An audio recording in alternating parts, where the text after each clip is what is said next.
Why restaurant menus are getting smaller. New York restaurants are reducing their menus to streamline their operations amid the coronavirus pandemic. The industry has been hit hard by efforts to stop the spread of COVID-19. From March to May, eating and drinking place sales were $94 billion below expected levels, according to a recent survey by the National Restaurant Association. Reopening will be difficult as well.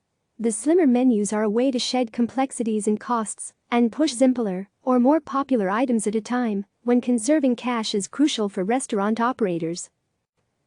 Here's what is off the menu. Denny's removed dishes like the Sizzlin' Supreme Skillet, Chocanana pancakes, spicy sriracha burger, fit slam and slow-cooked pot roast from its dine-in menu through fall. When we realized the effects of the pandemic, we quickly mobilized to create a new streamlined menu, said John Dillon, Denny's chief brand officer, in a statement emailed to CNN Business. Denny's, which still has plenty of options, is serving items that simplify operations and are easier to execute for our team members, he said. IHOP used to have a 12-page menu. Now it's giving guests a 2-page, disposable menu.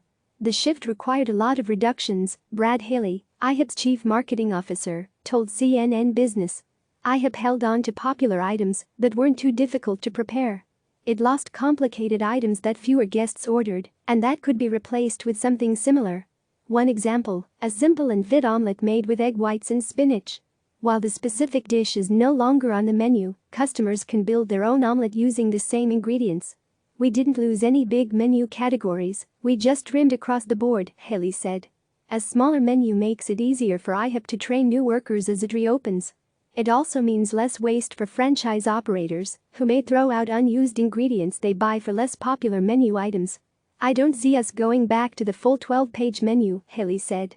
Dave & Buster's, Play, reduced its 40-item menu to 15 offerings, CEO Brian Jenkins said during a recent analyst call discussing the company's first quarter financial results. I do not expect that we will go back to the 40-item menu, he said.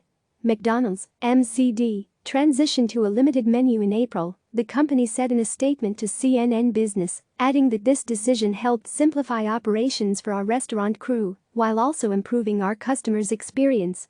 The chain axed salads, bagels, yogurt parfaits and all-day breakfast during the crisis, the Wall Street Journal reported. The company is planning to this summer bring back a handful of the discontinued items. Restaurant operators are in a tough spot. For months, their dining rooms were closed because of local social distancing orders. Now, as many start to reopen their doors, they face uncertain territory.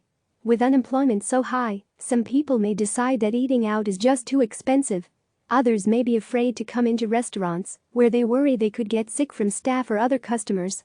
Even if diners are eager to go out, restaurants have to reduce their capacities and keep people far enough apart to satisfy social distancing rules. Meanwhile, their costs are soaring. Restaurant operators have to pay for personal protective equipment for workers, lots of hand sanitizer, paper towels, contact-free payment systems and more. They may have to pay to redesign their dining rooms.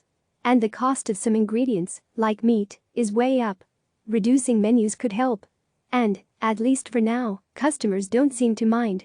The problem with raising prices: restaurants already operate with very thin margins, so it's difficult for them to absorb costs without making any changes. One obvious way to cope with higher costs is by passing them on to customers via higher prices. But diners won't stand for it. What restaurants really hate is adding fees and doing things that frustrate the customer, said Sean Kennedy, the National Restaurant Association's executive vice president for public affairs. If customers see prices go up, they may turn to a competitor. Or they might just eat at home. There's a lot of options outside of restaurant meals, said Tim Powell, a managing principal of Foodservice IP, a foodservice consulting firm. If you start raising prices, it means that there's a good chance that demand, or the traffic, will go down. While some restaurants have reportedly started adding so-called COVID surcharges to bills, U.S. food costs away from home went up just 0.4% from April to May, according to data from the Bureau of Labor Statistics. Less is more. Shrinking the menu is a better option. It allows restaurants to order ingredients in bulk and achieve better economies of scale. And because restaurants remove their least popular or more expensive items, the changes may impact a relatively small number of customers. At Dave & Buster's, for example, the 15 items we selected generate a significant portion of our food revenue, CEO Jenkins explained. Even before the pandemic hit, restaurants would sometimes trim their menus to reduce costs or increase efficiencies. We tend to go in and out of those phases, said Powell, the food consultant. Last year, McDonald's reduced its late-night menu and abandoned its craft burgers to help speed up its service and make its menus less complex. And while some customers may miss seeing their favorite dish on the menu, others may be happy with, or at least tolerant of, the changes. At McDonald's, the newly reduced menu has improved customer satisfaction scores significantly, said Mark Salabra, chair of the McDonald's National Franchisee Leadership Alliance, in a statement provided by a company spokesperson. Plus, some diners may not care that much about variety right now. Denny's customers have been extremely understanding of the adjustments we've made, said Dillon, adding, we've found our guests are appreciative of the focus we have been putting on safety, cleanliness, and sanitation that a slightly smaller menu enables. IHOP's Haley put it this way, we're not seeing complaints from guests. Click subscribe to receive the latest news.